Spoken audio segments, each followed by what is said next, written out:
Good morning, wrestling fans. Welcome to PWR today for January 27th, 2021. I'm the man they call Meathead, and joining us every Wednesday morning, as he has been doing every Thursday morning and Friday morning, the owner and proprietor of Team Matt Damien. It's Matthew Thomas. Good morning, Matthew.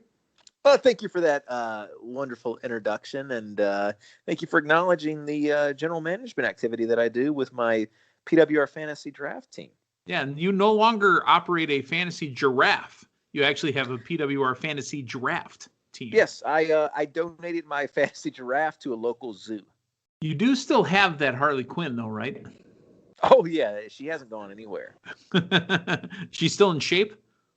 She's still in shape, and it's interesting to watch her market value increase when there is a Harley Quinn film either in theaters or in production. There's a Squad.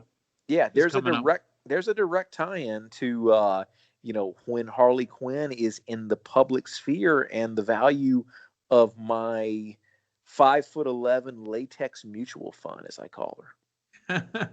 And again, we were talking about HBO Max off air before we got started. There is a Suicide Squad that's coming directly to HBO Max and theaters this year at some point. So it's like a 401k. We'll have to keep an eye on it. Exactly. If you want to play along, you can go to eBay and just type in life-size Harley Quinn, and you can. I don't think you can get your hands on one for under $1,000, and it's I not. don't think you should be putting your hands on it for any amount of money, Matthew. We know how you do. Well, I'll say this: I've moved several times in the last few years, and she's always a big hit with the movers, and with the people who service my apartment when I'm not here. I hear. Let me ask you this: when they're moving it, how do they handle her? Oh, she comes apart at the torso. Oh, yeah. That's not what I expected to hear. All right, let's move on. Let's talk sponsors real quick here. Manscaped.com, which I'm kind of glad. We're going to talk about Impact in a bit here. Manscaped.com now doing the TV spots, but use your promo code PWR to get the 20% off when you use Manscaped.com, so we can get a little love as well. Get yourself silky smooth. Thank God we're not doing dick ads for Frank Thomas, but we'll talk about that in a second.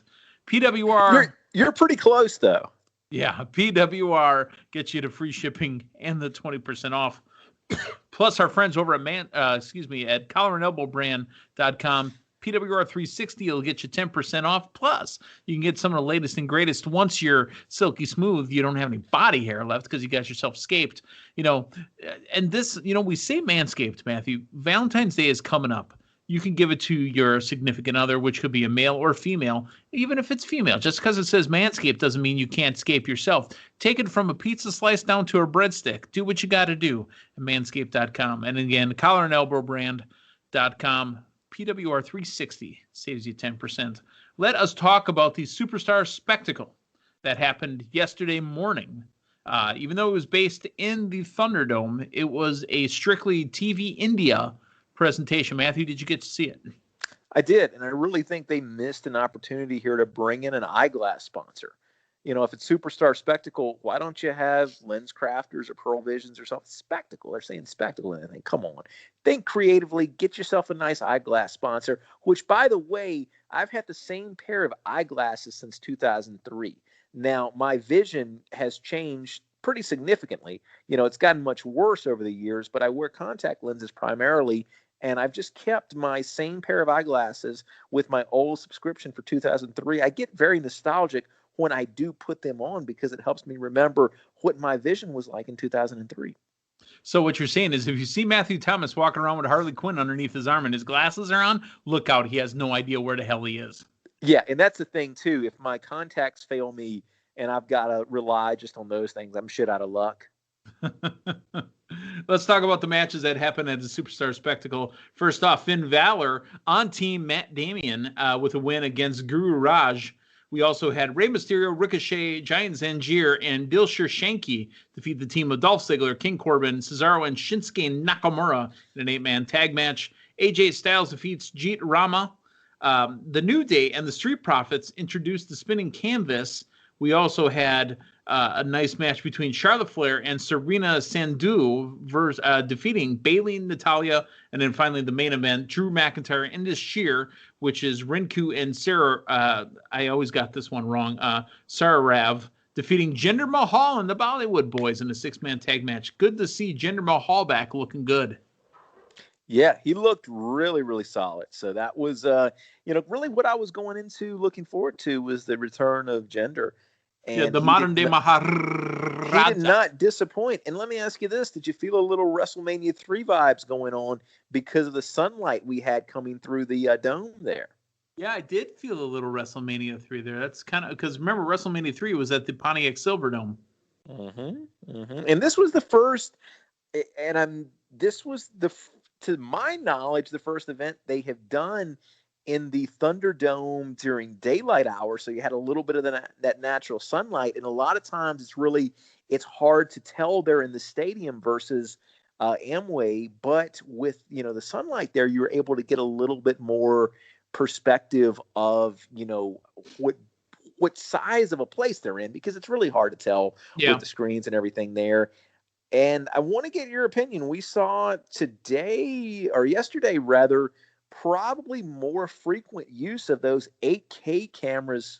What's your takeaway? What do you think of the 8K stuff? I like them so far. They were weird at first. It felt like they were doing 3D, because the background got blurred out. But we were getting used to them during the NFL season. Obviously Fox was using them as well. The 8K cameras, they have a place. Now they're probably super expensive, and they only have the one handheld that they're using up and down the ramp.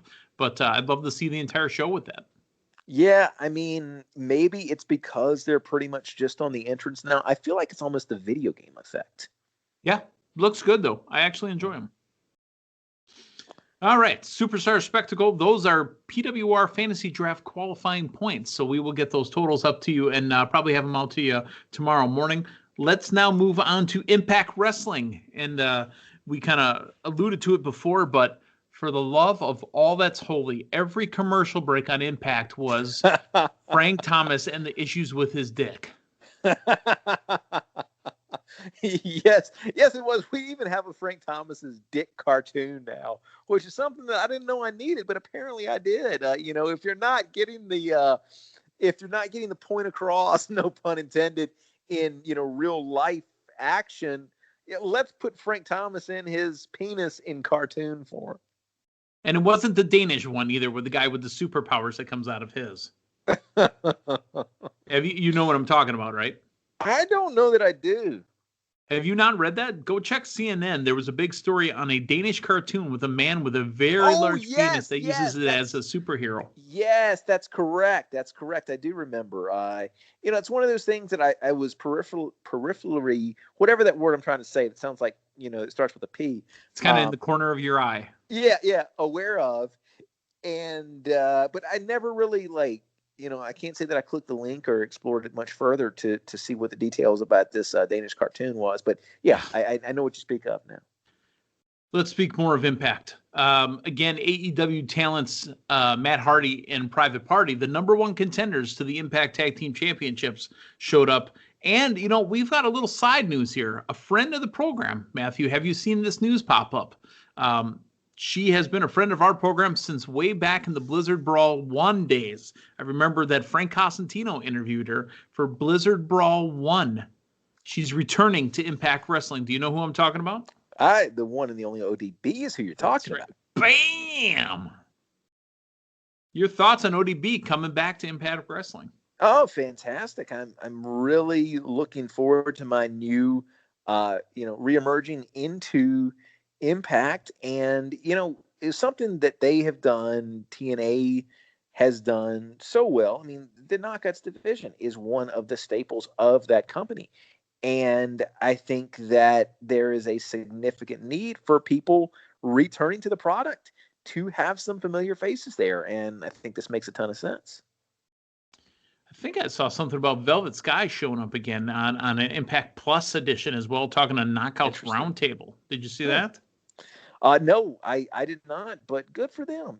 Good for them trying to get some eyes and some scripts, as the lingo they use calls it, Okay. for Impact Plus. And you know what? I may have to actually go over to Impact Plus, because now I'm going to be saving me some money on the WWE Network, because not to plug any particular type of cable system, but I will say this: the cable system that I subscribe to gives Matthew some Peacock for free. Do you know why? So Do you know why you because get it for free?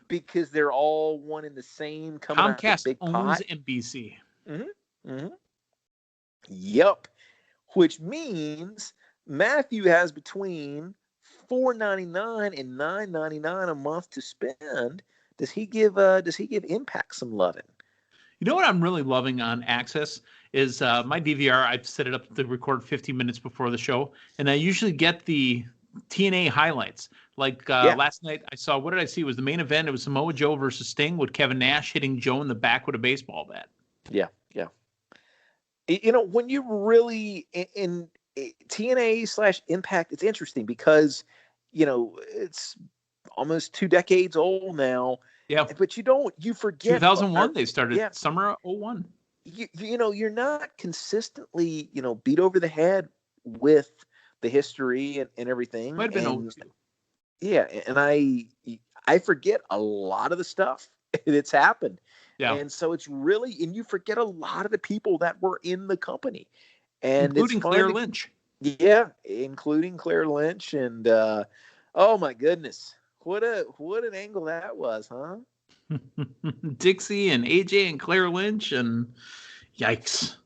I think my favorite, just before we go too far, my favorite AJ segment from Impact was like early 08, when he was holed up in his former football or baseball coach's home, trying to decide if he was gonna join the no, he was holed up at his grandmother's. I'm sorry. Yeah, that's it. Yeah. But his coach came by his grandmother to see him and give him advice. Yeah, I remember that. That was terrible. All right, that's enough of Impact. Let's talk about AEW Dynamite tonight. One of the big matches, the Young Bucks and the Good Brothers taking on the Dark Order. Evil Uno, Stu, Don't Call Me Dick Grayson. Thank you, Jim Ross. John Silver and Alex Reynolds. Johnny Hungy is going to be. It's an 8-man tag. Again, these guys with the mega tag team matches. They have so many talents that have to be on screen at one time. It's just too much sometimes. But we got a good one. Young Bucks and the Good Brothers taking on the Dark Order. What else do we got going on tonight? We've got, looks like Dr. Britt Baker. We've got Dax Harwood and Jungle Boy one-on-one as well. Another big one, first time ever, Eddie Kingston and the Murderhawk Monster, Lance Archer. What do you think about that one?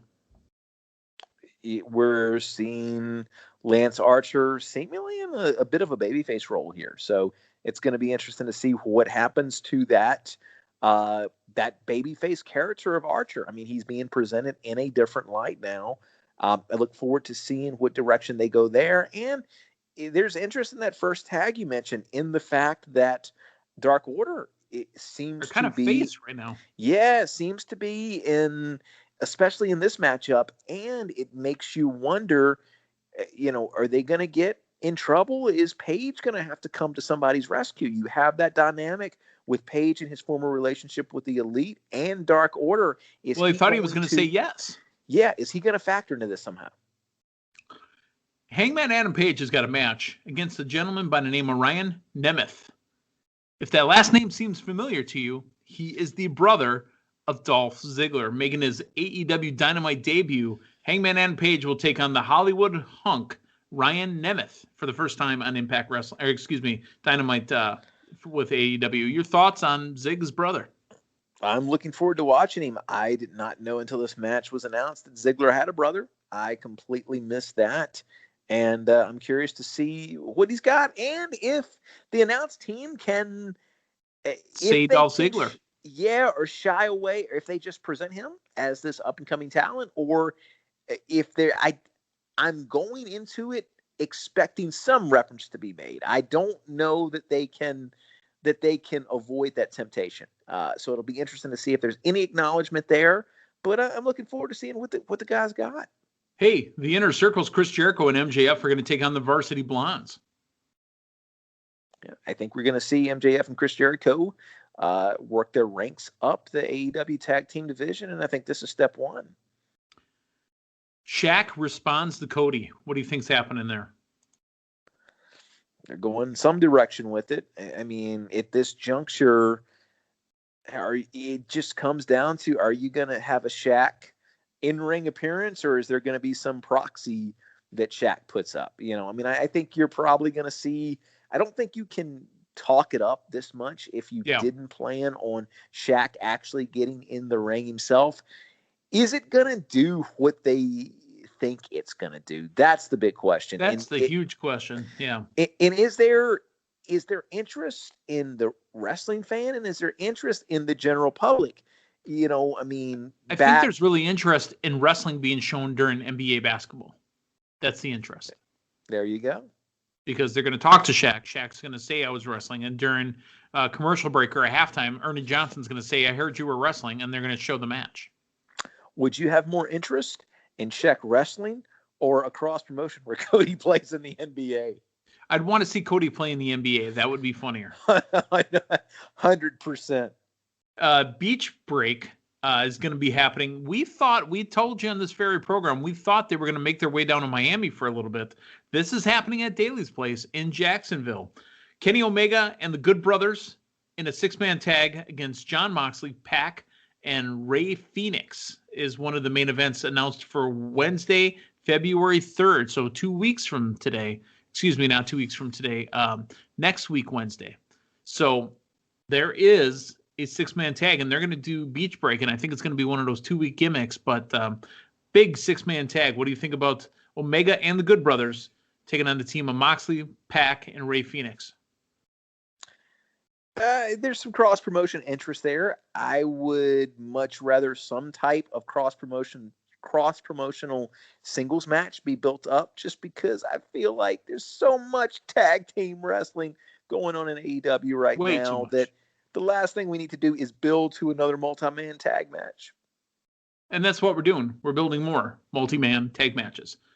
And if you didn't hear that, we're going to build more multi-man tag matches.